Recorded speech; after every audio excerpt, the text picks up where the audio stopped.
Before we begin, we publish new content every day.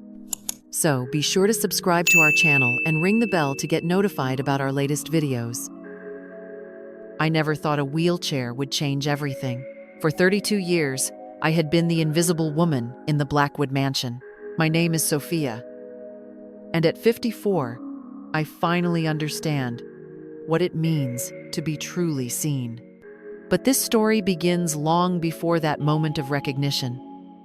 Back when I believed my worth was measured by how quietly I could move through their lives, how seamlessly I could anticipate their needs without disturbing their perfect world. The Blackwood family hired me when I was 22, fresh from the countryside with calloused hands and dreams that seemed too big for a girl like me.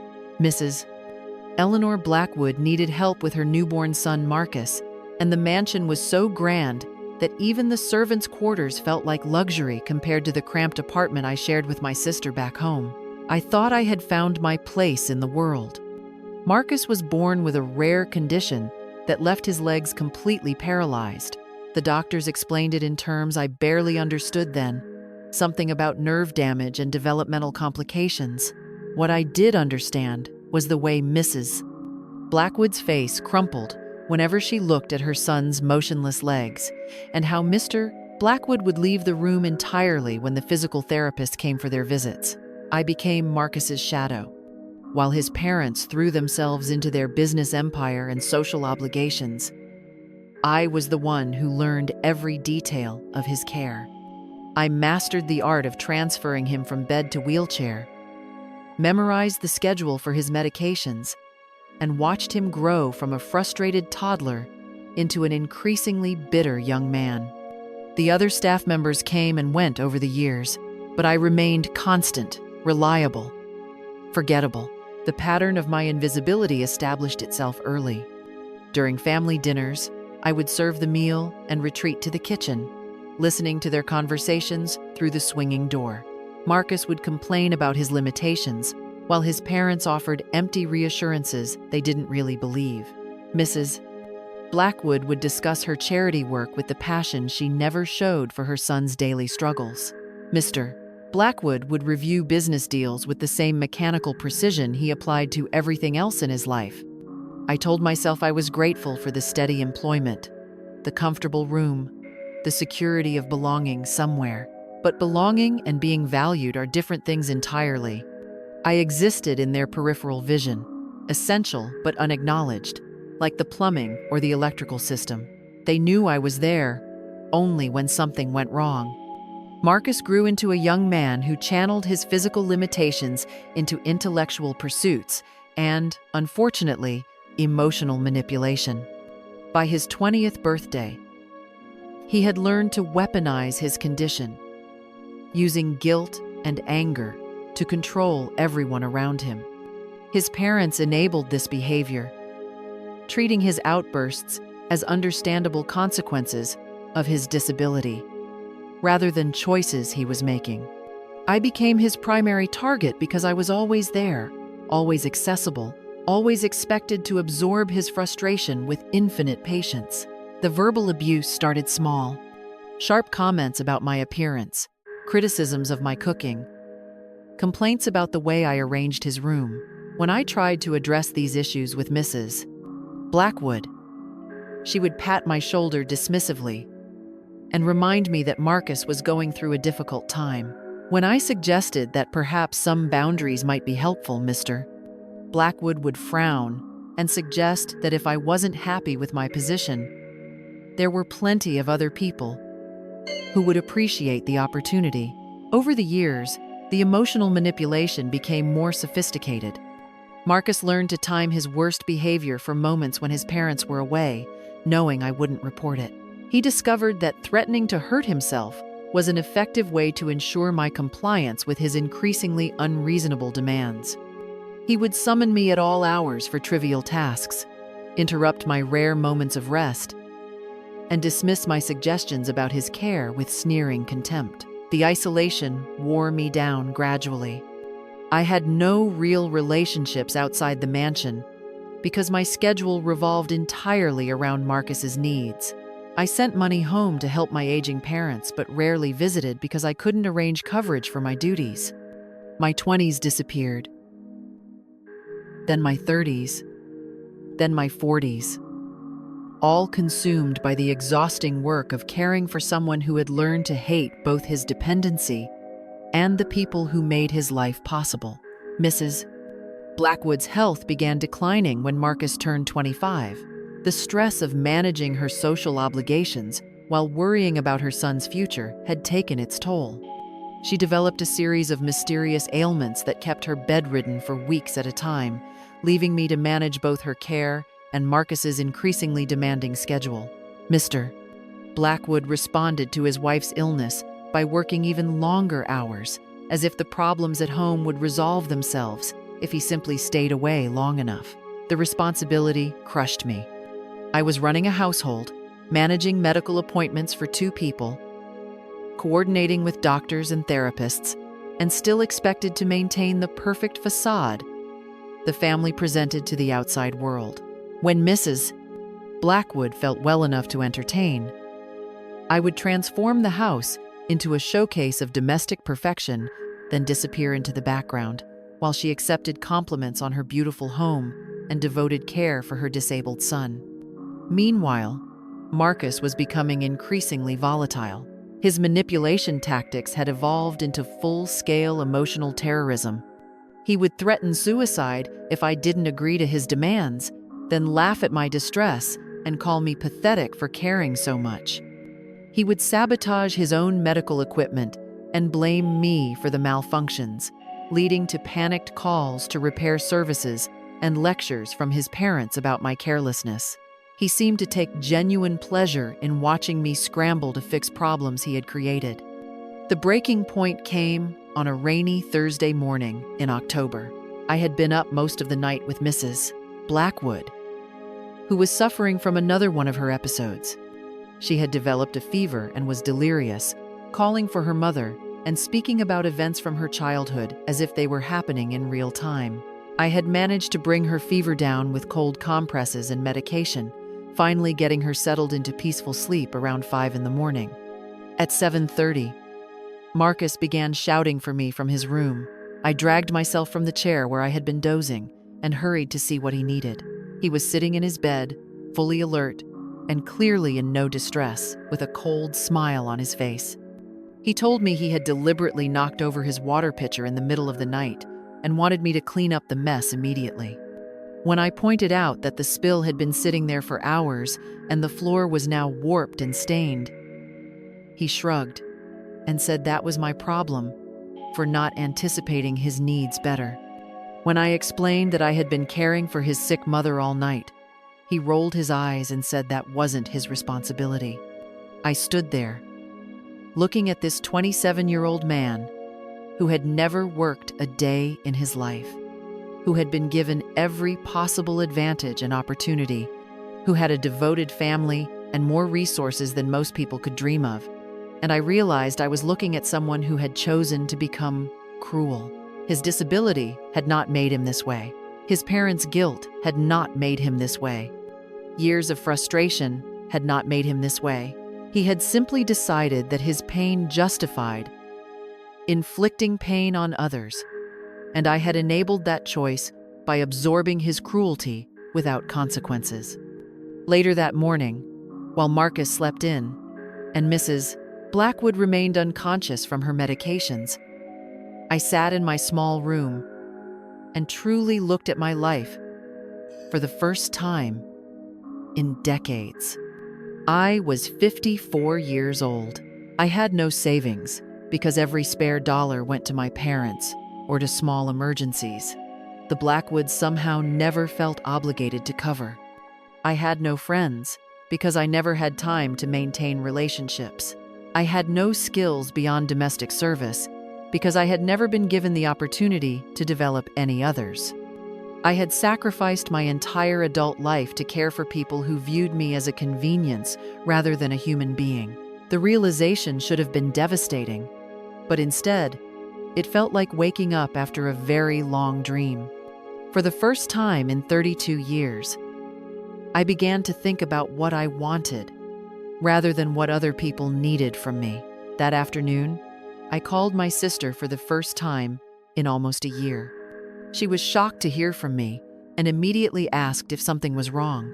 I told her I was thinking about making some changes in my life and wanted to know if I could stay with her for a few weeks while I figured things out. She didn't ask questions, just said I was always welcome, and asked when I wanted to come. The conversation with the Blackwoods happened 3 days later. Mr. Blackwood was in his study reviewing contracts when I knocked on the door and asked if we could talk.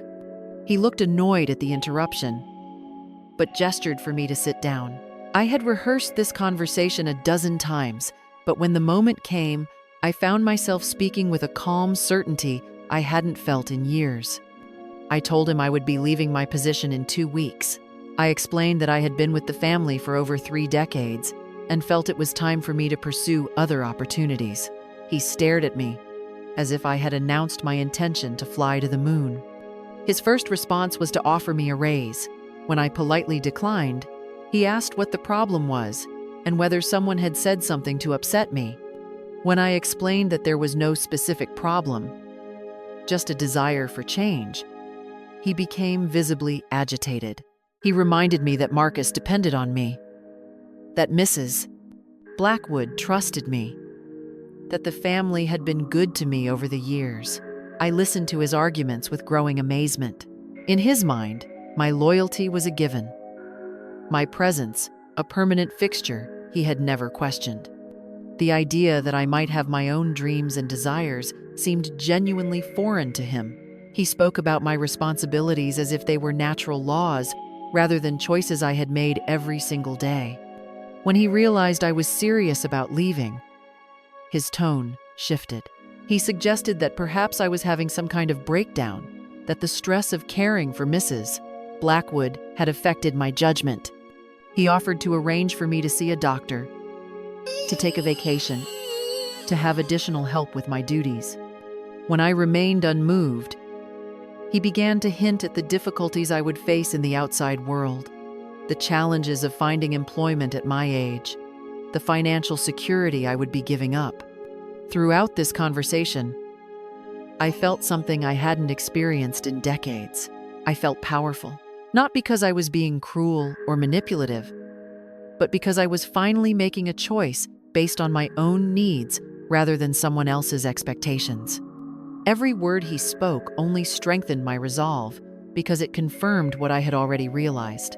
I was not a family member or a valued employee. I was a resource they had grown accustomed to using, and my departure was inconvenient rather than genuinely distressing. Mrs.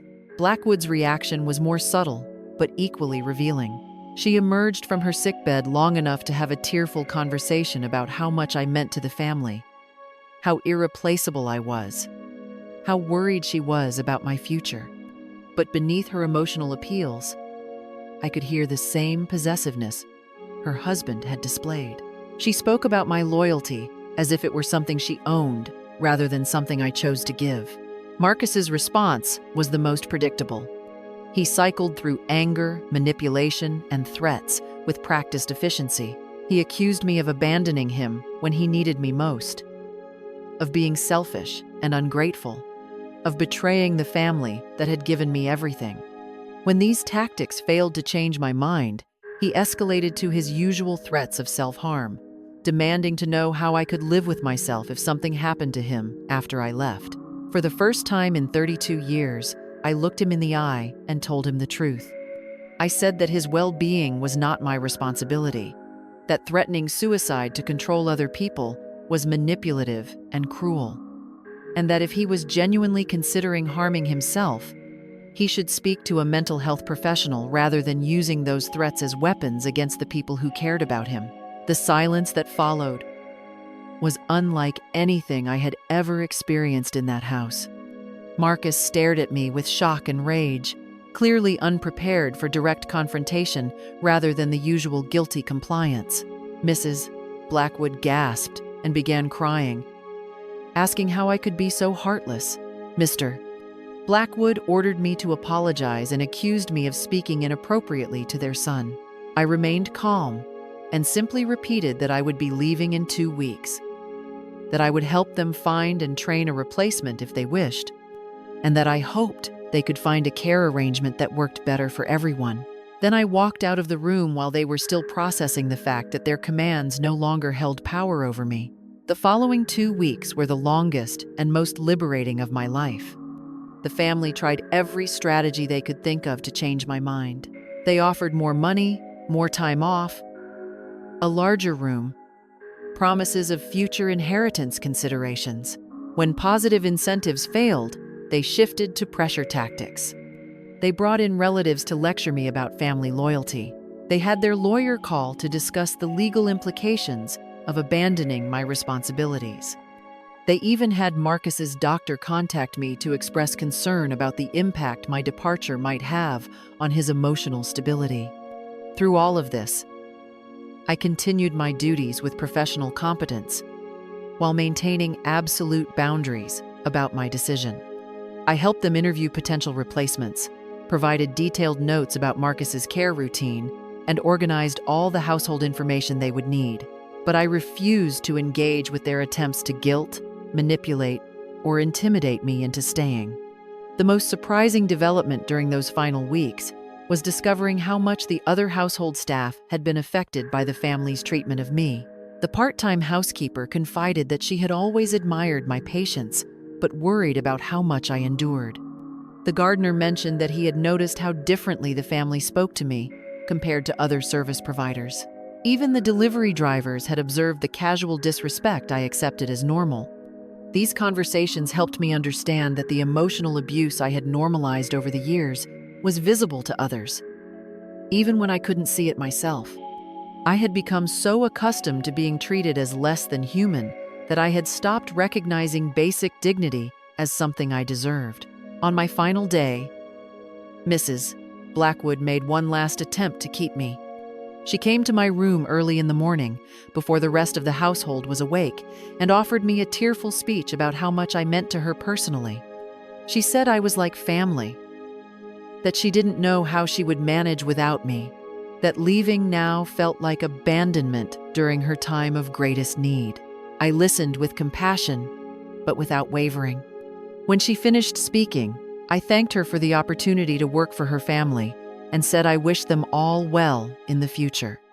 She stared at me for a long moment, perhaps finally recognizing that the woman who had served her for 32 years had somehow become someone else entirely.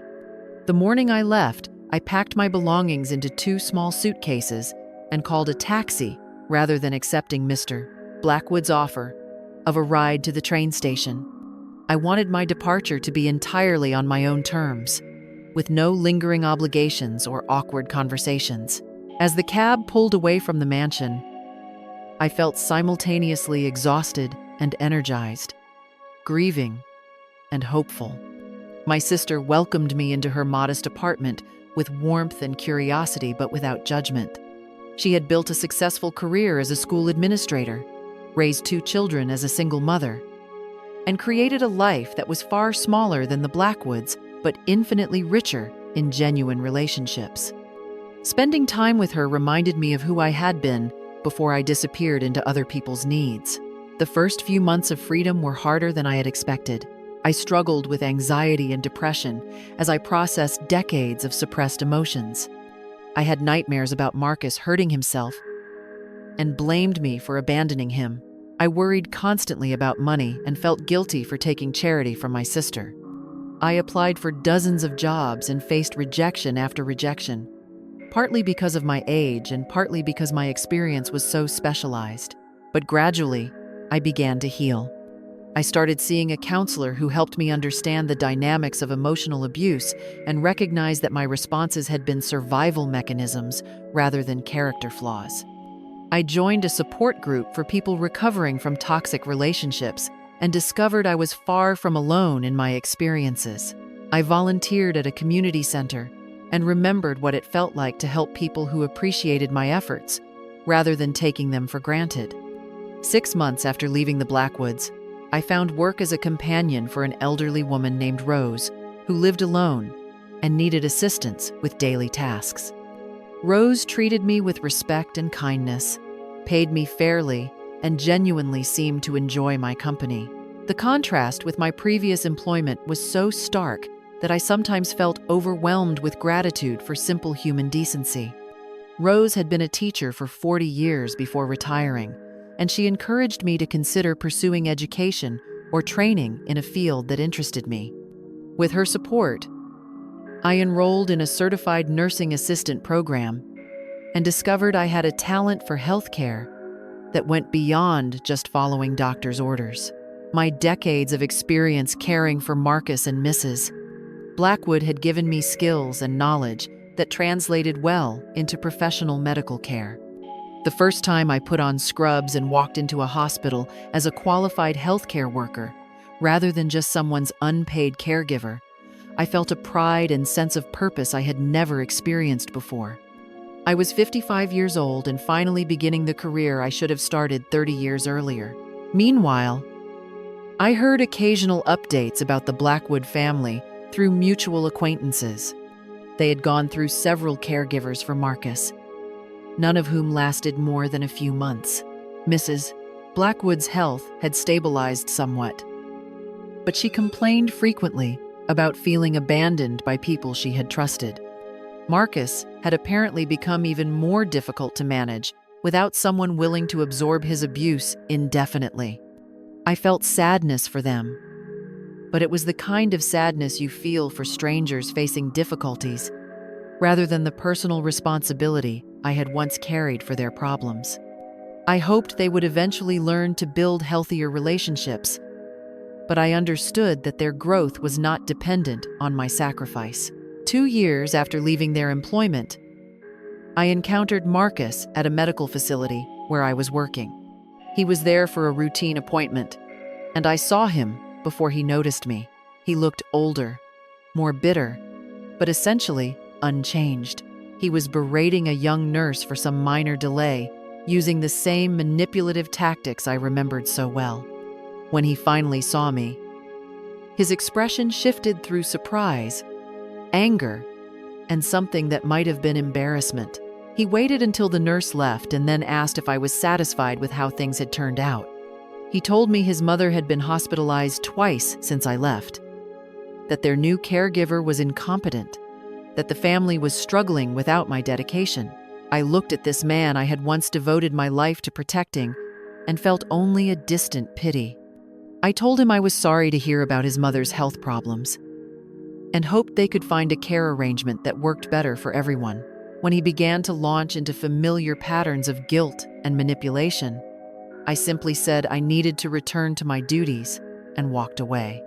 Later that day, I realized that for the first time in our 30-year relationship, I had ended a conversation with Marcus on my own terms.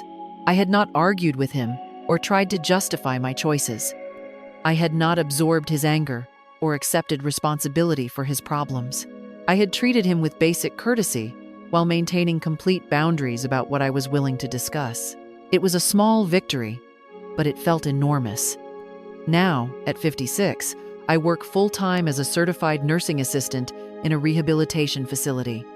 I have my own small apartment, a growing circle of friends, and a savings account that represents true financial independence for the first time in my adult life. I am dating a gentleman named David, who treats me as an equal partner rather than a service provider. We are taking things slowly, learning to trust after decades of unhealthy relationship patterns, but building something based on mutual respect rather than need and dependency. Most importantly, I have learned the difference between caring for people and being consumed by them. I am still a caregiver by nature and profession, but I now understand that healthy caregiving requires boundaries, reciprocity, and respect. I help my patients with compassion and skill, but I do not sacrifice my own well-being to compensate for their problems or enable their destructive behaviors. Sometimes, former colleagues from the Blackwood household contact me, usually to complain about working conditions or to ask if I ever regret leaving. I tell them honestly that leaving was the best decision I ever made, not because I wanted to hurt the family, but because staying was slowly destroying me. I encourage them to trust their own instincts about what they deserve and to remember that loyalty should flow both ways in any healthy relationship. Looking back on those 32 years, I sometimes wonder who I might have become if I had found the courage to leave earlier. But I try not to dwell on lost time. Instead, I focus on the fact that I finally found my voice, finally learned to value myself, finally built a life based on my own choices rather than other people's needs. The wheelchair that started this story was not Marcus's. It belonged to one of my patients, a woman recovering from hip surgery who worked harder at her physical therapy than anyone I had ever seen. Watching her determination to regain her independence reminded me that strength often looks different than we expect. Sometimes it means enduring hardship with grace, but sometimes it means having the courage to walk away from situations that diminish us. I never thought a wheelchair would change everything, but it did. Not because of what it represented about limitation or dependency, but because of what I learned about the difference between helping someone overcome their challenges and enabling someone to avoid responsibility for their choices. That distinction has made all the difference in the world.